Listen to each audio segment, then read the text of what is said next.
दोस्तों, रिया चक्रवर्ती का सबसे खास और सुशांत के मामले में सबसे प्राइम सस्पेक्ट सिद्धार्थ पिठानी ने सारा सच उगल दिया है। पिठानी ने रिया का पूरा कच्चा चिट्ठा खोल दिया और बता दिया कि रिया ने कैसे प्लान बनाया, कैसे सुशांत का इस्तेमाल किया और रिया के आने के बाद और रिया के जाने के बाद कैसी थी सुशांत की हालत और 14 जून को आखिर हुआ क्या था। सब कुछ पिठानी ने बता दिया, जिसके बाद अब सीबीआई किसी भी वक्त, जी हाँ दोस्तों, किसी भी वक्त रिया चक्रवर्ती की अरेस्टिंग कर सकती है। हालात ये हैं कि सिद्धार्थ पिठानी सरकारी गवाह बनने को भी तैयार हो गया है। तो पिठानी ने कैसे क्या क्या खुलासे किए और रिया को लेकर क्या कहा, वो सब आपको बताते हैं। आप भी इसे ज्यादा से ज्यादा लोगों तक पहुंचाएं, वीडियो को शेयर करें और हाँ, सुशांत की ये मुहिम यूं ही आगे बढ़ाते रहें। तो सिद्धार्थ पिठानी से सीबीआई की टीम ने लगातार 4 दिन तक पूछताछ की।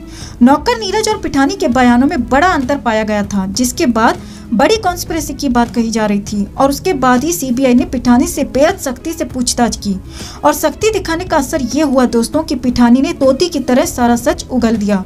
और उसके बाद सिद्धार्थ पिठानी ने जो सच बताया वो हैरान करने वाला था, रिया की करतूतों को खोलने वाला था। एक बड़े चैनल ने सीबीआई के हवाले से बताया है कि सिद्धार्थ पिठानी ने क्या क्या सच बोला, वही सच सिलसिलेवार तरीके से हम भी आपको बताते हैं।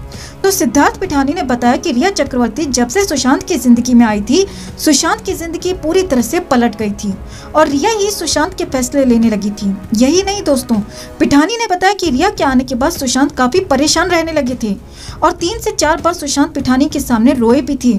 यही नहीं, पिठानी ने हैरानी भरी बात बताते हुए कहा कि रिया किसी बात को लेकर सुशांत को ब्लैकमेल कर रही थी और कुछ ऐसा था जो सुशांत सिंह राजपूत साफ साफ नहीं कहते थे, लेकिन इशारा देते थे कि उन्हें रिया ब्लैकमेल कर रही है। जी हाँ, अब रिया की पूरी पोल पट्टी खोलने की बारी आ रही थी, क्योंकि वो सिद्धार्थ पिठानी सच बता रहा था जो सब कुछ जानता है। जी हाँ, सब कुछ मतलब सब कुछ दोस्तों।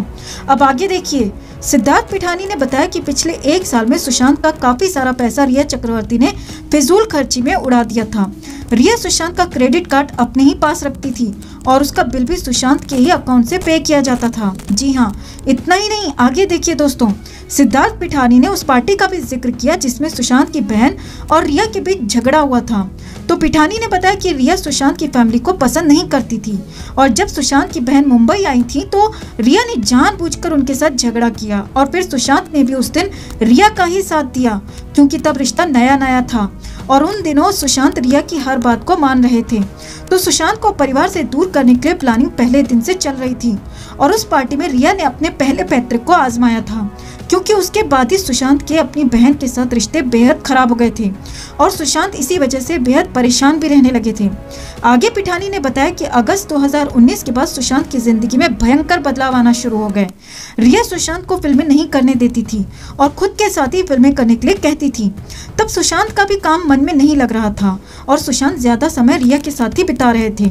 इस दौरान सुशांत के खर्चे कई गुना बढ़ गए थे और कमाई कई गुना कम हो गई थी।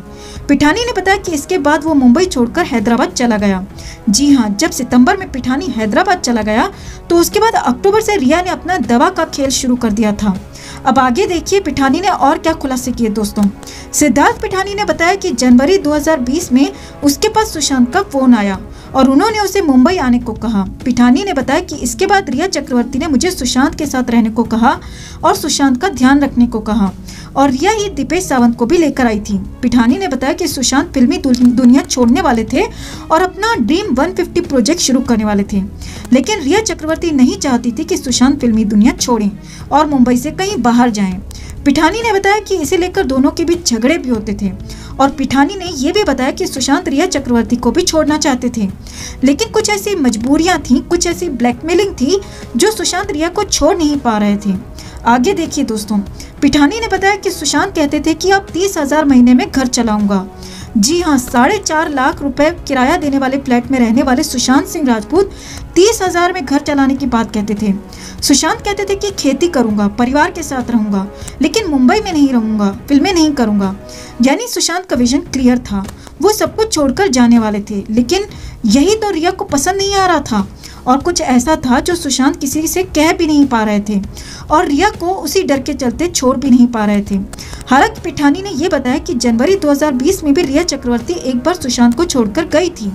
रिया के जाने के बाद सुशांत काफी खुश भी थे, लेकिन करीब एक हफ्ते बाद ही रिया खुद वापस आ गई। पिठानी ने बताया कि रिया की कोई कमाई नहीं थी, वो सब कुछ खर्चे सुशांत के पैसे से कर रही थी और शायद इसीलिए रिया वापस भी आ गई। सिद्धार्थ पिठानी ने 14 जून को लेकर भी बताया कि उस दिन क्या हुआ था। पिठानी ने बताया कि वो खुद नीचे वाले फ्लोर के हॉल में था, लेकिन दीपेश सावंत ऊपर वाले कमरे में था, सुशांत के ठीक बाहर वाले कमरे में। और फिर जब हमें कुक केशव ने बताया कि सुशांत सर दरवाजा नहीं खोल रहे, तो पिठानी ने कहा कि वो भी ऊपर गया और चाबी वाले को बुलाकर लॉक तोड़ा गया। अब यहाँ पर पिठानी का मतलब समझिए दोस्तों। सिद्धार्थ पिठानी ने कहा कि वो नीचे वाले फ्लोर में था और दीपेश सावंत ऊपर वाले फ्लोर में, यानी पिठानी ने एक तरह से सब कुछ दीपेश के सर पर डाल दिया और पिठानी यही कहना चाह रहा है कि दीपेश ने ही सुशांत के साथ वो सब कुछ किया, पहले बेहोश किया, फिर सुशांत का काम तमाम कर दिया। अब मीडिया तक कुछ बातें छनकर आई हैं, लेकिन अभी भी कई ऐसी बातें हैं दोस्तों जो पिठानी सीबीआई को बता चुका है और कई सारे राज, कई सारे सच खोल चुका है, क्योंकि सिद्धार्थ पिठानी ने रिया का तो सच बताया ही, साथ ही साथ 14 जून की बात भी बताई कि दीपेश सावंत ऊपर वाले रूम में था। अब फिलहाल तो पिठानी ने साफ साफ बता दिया कि रिया चक्रवर्ती के आने के बाद सुशांत परेशान थे, वो सुशांत की दौलत का इस्तेमाल कर रही थी और किसी बात को लेकर, जी हाँ, किसी बात को लेकर सुशांत को ब्लैकमेल भी कर रही थी। और फिर दीपेश के साथ मिलकर रिया ने सुशांत को ठिकाने लगा दिया। हालांकि यहाँ पर पिठानी खुद को बचाने की भी कोशिश कर रहा है दोस्तों, लेकिन बहुत संभव है कि अब पिठानी भी नहीं बचेगा। तो रिया चक्रवर्ती तो अब किसी भी वक्त सीबीआई के शिकंजे में आ सकती है और किसी भी वक्त उसकी अरेस्टिंग हो सकती है, क्योंकि अब ये मामला पूरी तरह से साफ हो चुका है कि इसमें किसने क्या किया। जस्टिस फॉर सुशांत के लिए इस खबर को लाइक और शेयर जरूर करें दोस्तों, साथ ही कमेंट कर अपनी राय भी बताएं। हर अपडेट के लिए बने रहें हमारे साथ, क्योंकि आप हैं तो हम हैं।